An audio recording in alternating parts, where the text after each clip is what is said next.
ED की radar पर आया झारखंड तो एक के बाद एक सफेद पोशों की खुल गई पोल। जो झूठ चौराहों पर मदमस्त होकर नाच रहा था, आज उसी दुबके सच ने इन सफेद पोशों का सच बाहर ला दिया है। अब तक जिन्हें अवैध खनन की कानो कान खबर नहीं थी, वो लोग आज जेल के खौफ में हर ट्रैक्टर और अवैध कोयला परिवहन एवं खनन करने वालों पर आंख गड़ाए हुए हैं। वैसे तो ईडी एक पूजा सिंघल की खोज खबर लेने झारखंड पहुंची थी, लेकिन उन्हें भी कहा पता था यहाँ तो मंत्री से संतरी तक काली कमाई की खान में डुबकी लगाकर हर रोज सफेद हो रहे हैं। फिर उन सफेद हुए अधिकारियों पर जब ईडी की 7:30 लगी तो सुबह का भूला शाम को घर लौटने की कोशिश करने लगा।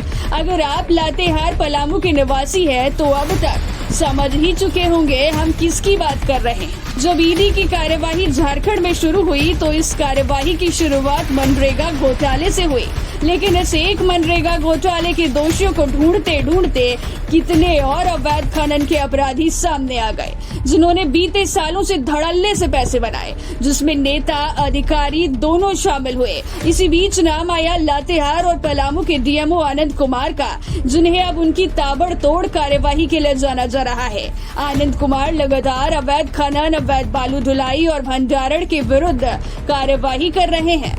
अब आप कहेंगे इसमें क्या बुराई है, ये तो बहुत अच्छी बात है। तो आपको बता दें, ये कार्यवाही अभी हाल में ही शुरू हुई है। जब से मैडम पूजा पर गाज गिरी है और मुख्यमंत्री हेमंत सोरेन अपने करीबियों के साथ अवैध खनन लीज में घेरे जा रहे हैं, तब से ही झारखंड सरकार ने अवैध खनन पर कार्यवाही करने का निर्देश दे दिया है। उसके बाद से ही डीएमओ आनंद कुमार धुआंधार कार्यवाही कर रहे हैं। हालांकि ये अलग बात है कि उसमें धार कम है और धुआं ज्यादा है। कहने का मतलब है कि कोयला उत्खनन और बालू परिवहन का काम अब भी लातेहार और पलामू के कई इलाकों में बड़े पैमाने पर धड़ल्ले से जारी है। विभिन्न जगहों पर नदियों से भारी मात्रा में रोजाना बालू की ढुलाई हो रही है। सूत्रों के मुताबिक कई जगहों पर भारी मात्रा में बालू डंप भी किया जा रहा है। और तो और सरकारी काम में भी अवैध बालू का ही इस्तेमाल किया जा रहा है, लेकिन ना जाने क्यों डीएमओ आनंद कुमार की सरकारी गाड़ी वहां तक पहुंचती ही नहीं है। हालांकि इसका कारण डीएमओ साहब भी खूब समझ रहे हैं और पब्लिक तो सब जानती है। खैर, फिलहाल तो यही कह सकते हैं कि डीएमओ आनंद कुमार अवैध खनन और परिवहन को लेकर बहुत एक्टिव है।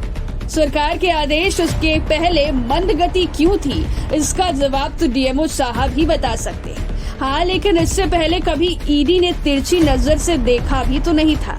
फिर एक वाक्य याद आता है, वक्त तो सिर्फ वक्त पर ही बदलता है, बस इंसान ही है जो किसी भी वक्त बदल जाता है। खैर डीएमओ साहब, अगर आप हमारी ये रिपोर्ट देख रहे हैं तो यही कहना चाहेंगे कि अवैध खनन और परिवहन को लेकर जो कार्यवाही चल रही है, बस ये नेक कार्य आगे भी जारी रखिएगा। और हाँ, धुआं से प्रदूषण फैलता है, इसीलिए बेहतर होगा धार तेज करते रहें।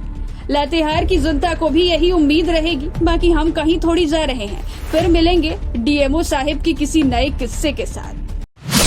thevoiceover.in. Like, share, and subscribe.